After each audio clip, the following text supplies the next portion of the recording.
Bonjour à toutes et à tous, j'espère que vous allez bien. Bienvenue dans cette toute nouvelle vidéo. Une vidéo dans laquelle je vais vous montrer comment trader avec l'indicateur point pivot. Un indicateur connu mais souvent mal utilisé et qui pourtant permet de réellement upgrade son trading et d'obtenir des résultats à la hauteur de votre travail. Mais avant ça, si vous souhaitez découvrir le trading, vous initier à des stratégies qui fonctionnent, je vous ai créé une formation totalement gratuite, il s'agit du premier lien sous cette vidéo et je vous invite à cliquer dessus. Sur ce, je vous dis à tout de suite, juste après l'intro. Alors, nous voici sur la plateforme TradingView, la plateforme que nous allons utiliser pour cette vidéo. Et dans un premier temps, nous allons déjà mettre en place ensemble le setup avec l'indicateur point pivot. Et ensuite, je vous montrerai comment l'utiliser, je vous présenterai les différentes stratégies, puisqu'il faut savoir que c'est un indicateur qui peut être utilisé de différentes manières, des manières très simples comme des manières plus complexes, mais qu'en globalité, ce qu'il faut retenir, c'est que c'est un indicateur qui va tout simplement donner des niveaux de support, des niveaux de résistance, et qui va au final laisser très peu de place à l'interprétation.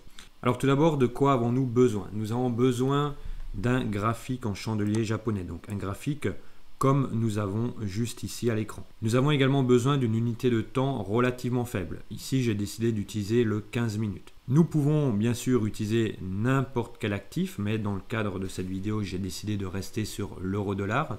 Et ensuite, nous avons besoin d'intégrer directement sur le graphique l'indicateur point pivot.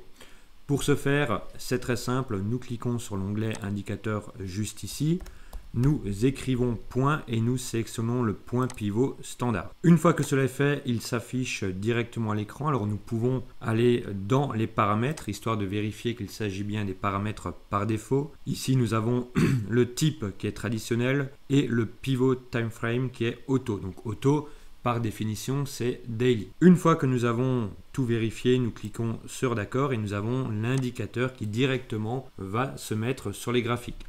Alors encore une fois, je le rappelle, c'est un indicateur qui laisse peu de place à l'interprétation puisque il ne s'agit pas d'un indicateur qui va retracer ou repeindre les graphiques. Chaque session, l'indicateur s'affiche en prenant en compte la session précédente. Alors maintenant, ce qu'il faut savoir dans son utilisation.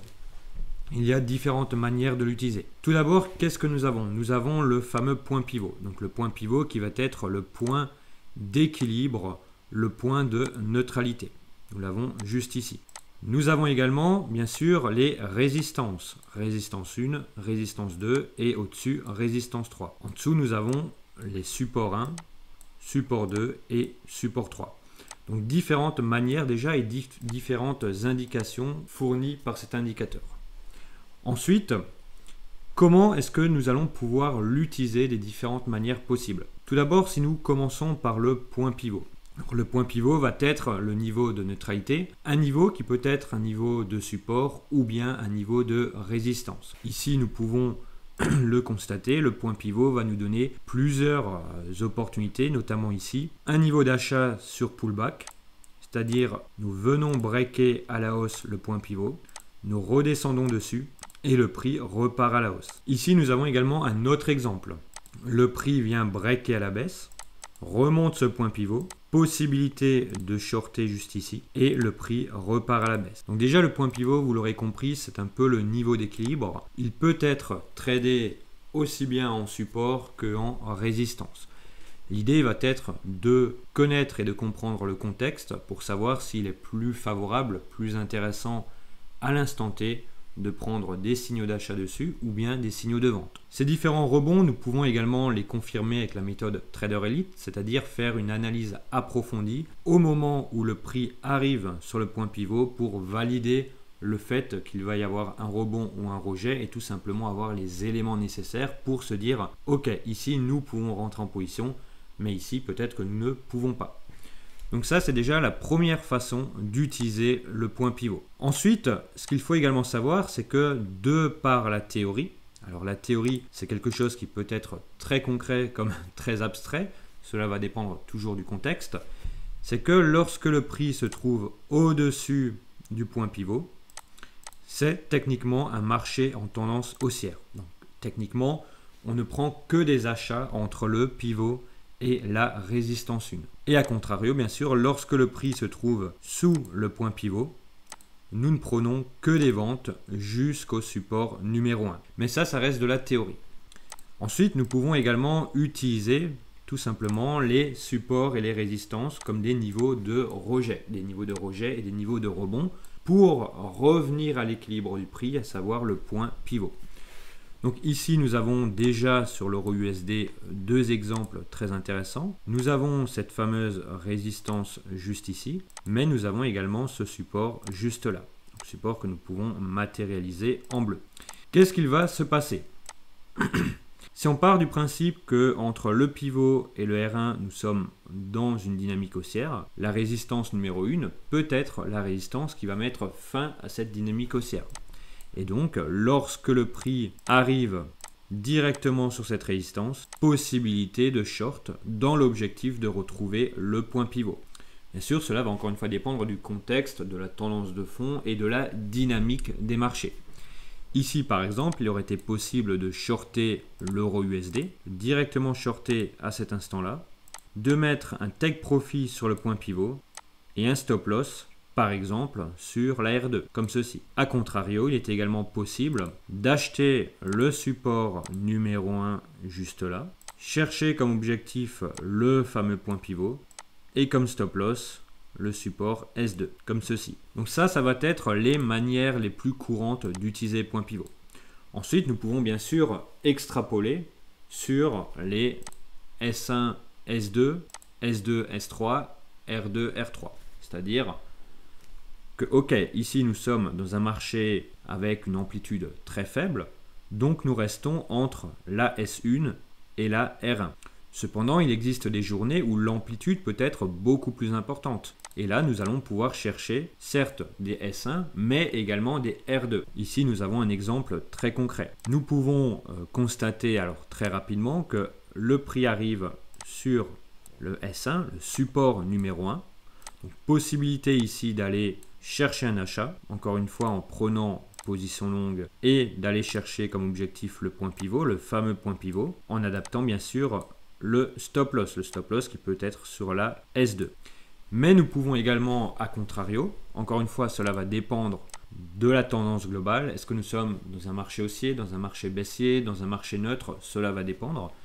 Et nous pouvons également chercher juste ici une position courte, donc une position short, c'est-à-dire une position vendeuse, sur la R2, avec notamment un premier take profit sur la R1 et pourquoi pas un deuxième take profit sur le pivot, toujours bien sûr en adaptant la distance du stop loss. Donc vous voyez, au final, l'indicateur des points pivots est un indicateur simple d'utilisation, mais qui peut devenir complexe en fonction du contexte. C'est également un indicateur que nous pouvons utiliser avec les méthodes Trader Elite, c'est-à-dire que lorsque le prix arrive sur un niveau, que ce soit le point pivot, le niveau de support ou le niveau de résistance, nous pouvons confirmer chaque rebond comme chaque rejet, tout simplement en faisant une analyse détaillée de l'instant T.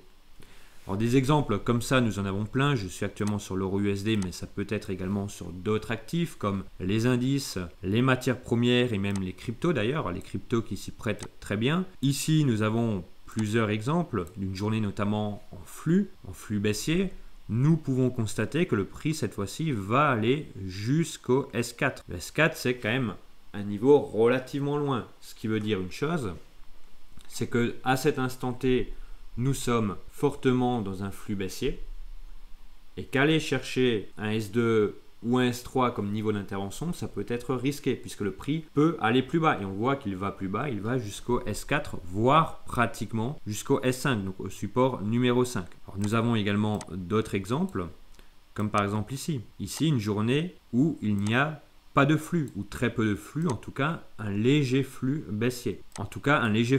C'est-à-dire que nous avons notre point pivot juste ici, d'accord?